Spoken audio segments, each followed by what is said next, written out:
I had been asked and had wanted to do an episode on grief, loss, and healing for some time, but I couldn't think of how to lead into it to start it. Then very recently, a dear friend of mine passed away, and I was reminded firsthand the power that grief and loss can have over us. As a therapist, I've encountered many kinds of grief. I've gotten calls that the adolescent client I was going to see that day had just had a parent die. Many years ago, I worked with a woman who had lost a child in childbirth and was pregnant again. I've worked with teens whose parent has a rare illness, such as early onset dementia, where the parent is still living, but losing his or her memory and ultimately identity. There are many kinds of loss that can cause us deep suffering. The death of a loved one, the ending of a relationship, the loss of a job, and more. I've seen people who grieve the loss of a relationship as if it had been a person itself because their own identity had been so wrapped up in that connection with another person. There are many men who have killed themselves after losing a job. I say men in particular, not because there haven't been women who've done so as well, but because men are often over-identified in our culture by what they do, not who they are. Just this week, the New York Times had an article, and the title was, quote, "With his job gone, an auto worker wonders, what am I as a man?" Unquote. This is much like women and girls have been often judged based on how they look instead of who they are and what they have to offer on the inside. If someone buys into the external measurements very deeply, and those external measurements are removed, or the person feels they've failed, they may feel an incredible sense of loss and devaluing. When I was in graduate school, so many students had jumped off the balconies and committed suicide in the NYU library that the school had to put up clear barriers to prevent it from happening anymore. I wonder how many of those students jumped because the reality and the pressures of attending a good school did not measure up with how they were supposed to feel about themselves and their futures. One of the questions I regularly get is, what does one say to someone who has just experienced severe loss? I think the most important thing is not what you say, or if you actually say too much of anything, it's being present with the person who is suffering. There are no magic words of consolation, and more is not usually better in a circumstance like this. There is power and healing, however, in human presence. As we said in the Relationships podcast, the greatest gift you can give someone in a relationship, any kind of relationship, is being fully there, being present, being reassuring while someone cries or otherwise lets out their feelings is validating. Many people are embarrassed to show deep emotion, so you're letting them know that it's perfectly okay to do so. Once the extreme wave of emotion passes and the person is capable of hearing you, you can respond to what they're saying or offer some reassurance or comfort. For example, people often are tortured by not having been actually there when their loved one passed, or by the knowledge that the last time they saw the deceased they had an argument or some other conflict. No one event determines a relationship. You can remind the person of all the caring, positive interaction the deceased had with them. Also, you can remind someone that it's normal to hurt and to feel guilty or down in this situation, and that one day they will be able to remember the joyous times they had with that person. When someone is in the throes of grief, it's too early for them to be able to celebrate the positive. That will come in time and ultimately be part of the healing. There's also no timetable as to when grief actually can hit us. When my friend died recently, my reactions of tears and feeling overcome was almost immediate when I heard the news. But I have a friend who told me that when her mother died, She did not feel the grief until a year later when she herself was scheduled for surgery. There also is no time frame as to when grieving stops. When I was a teacher before I became a therapist, a student said that his friends had told him it was unmanly to cry and that it was time he should get over the loss of a family member he was close to, who had died within weeks or a month. I tried to reassure him that it was not unmanly at all to cry and that his wound was still understandably fresh. There's no accounting for who or what will be comforting to us. For example, I had a client, a teenage girl many years ago, who told me that there was an open casket at the funeral of her grandmother with whom she was close. Thinking of my own possible reaction with an open casket, I said, it must have been very difficult for you. And she said, no, the opposite, saying, it gave me the chance to say goodbye. With my friend, getting to spend time with her sisters and daughters was what was comforting to me. And I think it helped them too. This is why bereavement therapy groups are sometimes helpful. The consolation of being with others, knowing one is not alone and that there are others who can identify and empathize with us and can feel some sense of purpose. We can feel it in doing the same, being there for them. Memorial services can also be helpful, especially if they're held sometime later after the worst shock of the grief has subsided a bit. The opportunity to celebrate the life of the person, what they meant to you and others, can be an early start to what Todd Rundgren, the musician, called the sweeter memories, the positive impact, not just the loss. When I worked with the woman who had lost a child sometime before becoming pregnant again, and she was doing better, I brought up whether we should end the treatment. She asked if she could stay through the anniversary of her previous loss, and of course, I said yes. She didn't need any more insight or advice. She needed a presence in her life who understood and who, unlike with her own family, she wasn't worried about hurting or bringing them down if she discussed her feelings.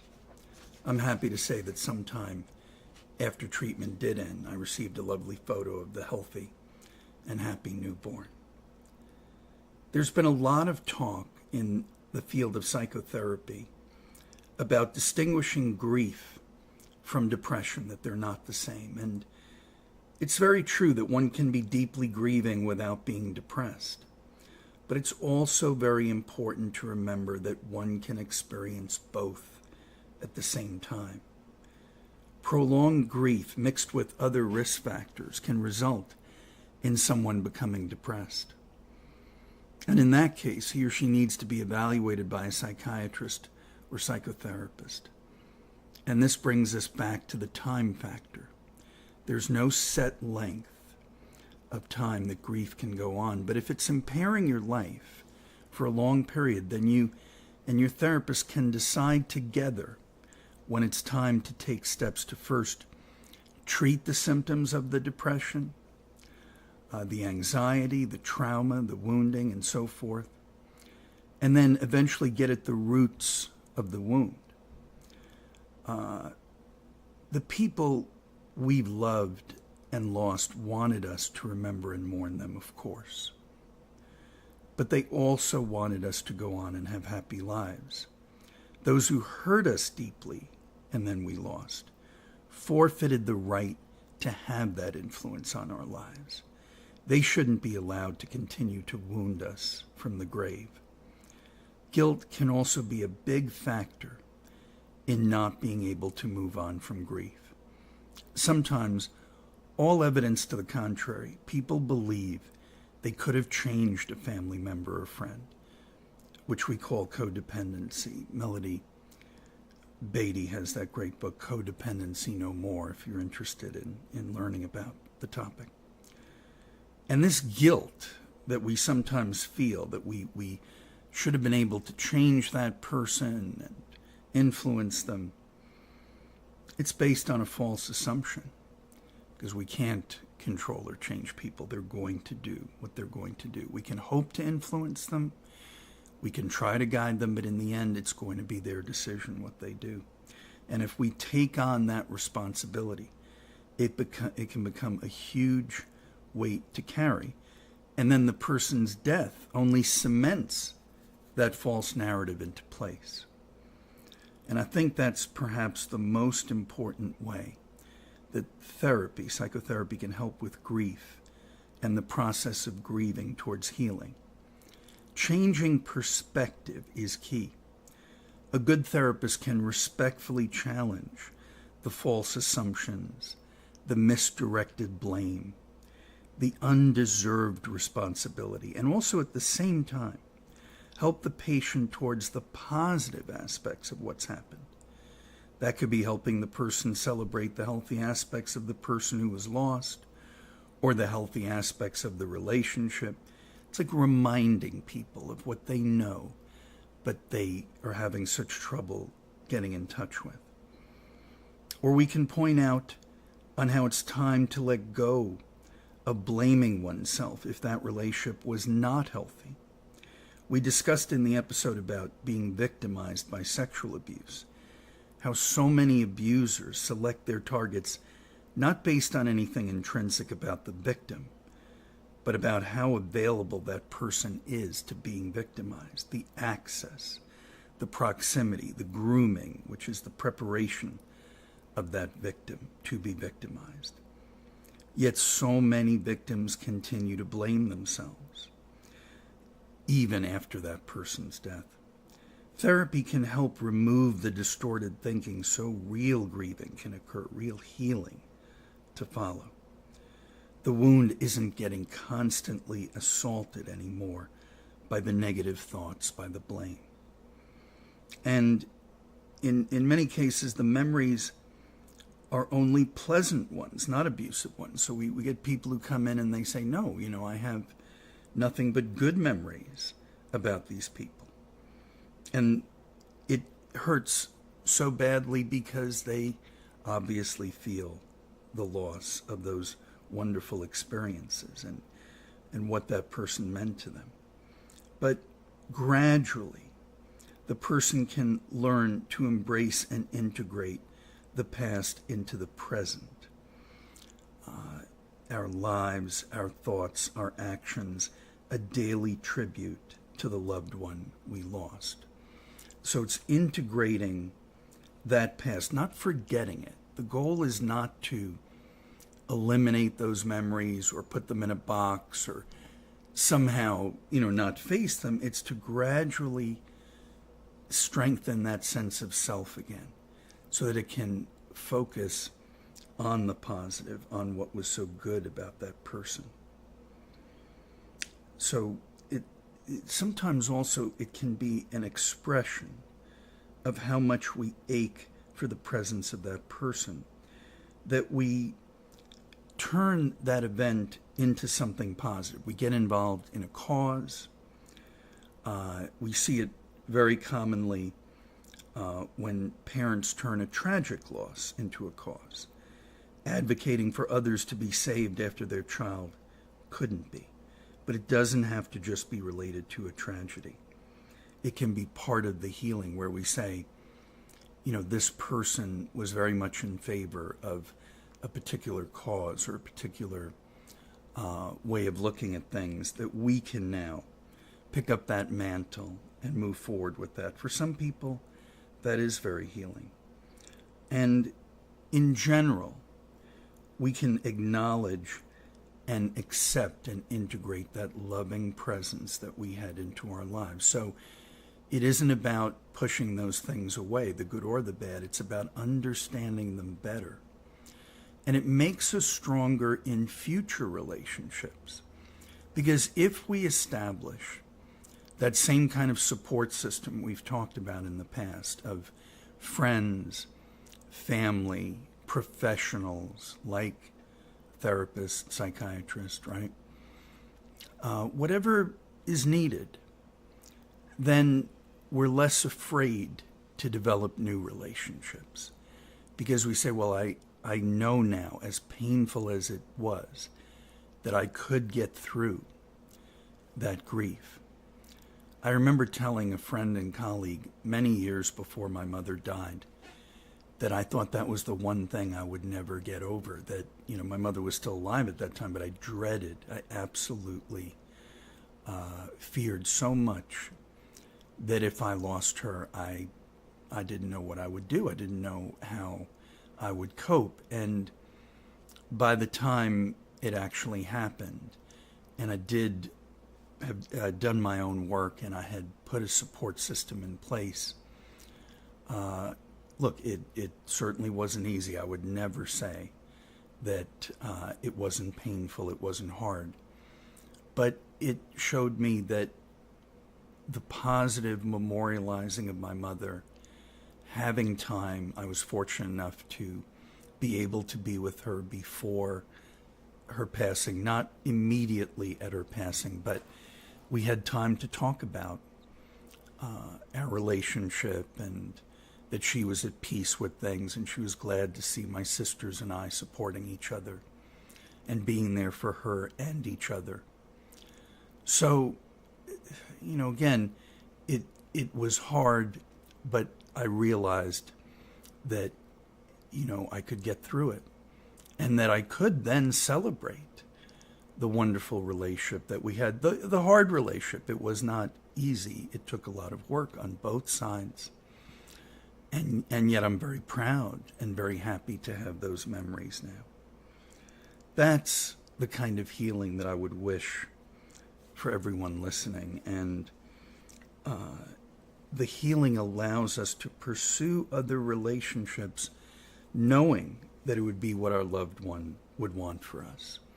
And not just relationships, but new goals, new aspects. We don't have to feel that we're betraying someone by not constantly being grieving or mourning, that they will always have a special place with us, but we know they would also want us to go on. And the relationships that we do form won't be a substitute or repeat for the person we've lost, that we know nothing can substitute for that person.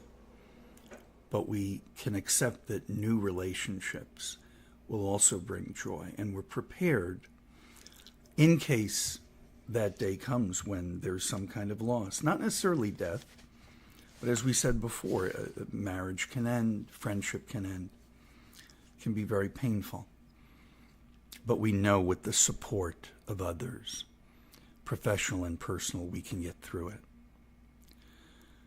I welcome your comments and suggestions, and I'm so pleased to welcome so many new listeners who discovered the podcast by it being recommended by Podbean for Mental Health Awareness Month. Very honored to be participating in that, because awareness and understanding are the core reason this podcast exists, to demystify the process of therapy and some of these issues and begin a dialogue. And this topic, by the way, was suggested by a listener. The next topic, anxiety, was also suggested by listeners. And I invite you to absolutely reach out and make suggestions and offer critique, positive or negative. And I mean that. I want to hear from the listeners we have, because that's what we're trying to do. We're trying to bring that awareness, not just this month, obviously, but every month, every day. And as I said, the next topic will be anxiety. I look forward to speaking with you again, and I hope you'll join me then. Thanks so much.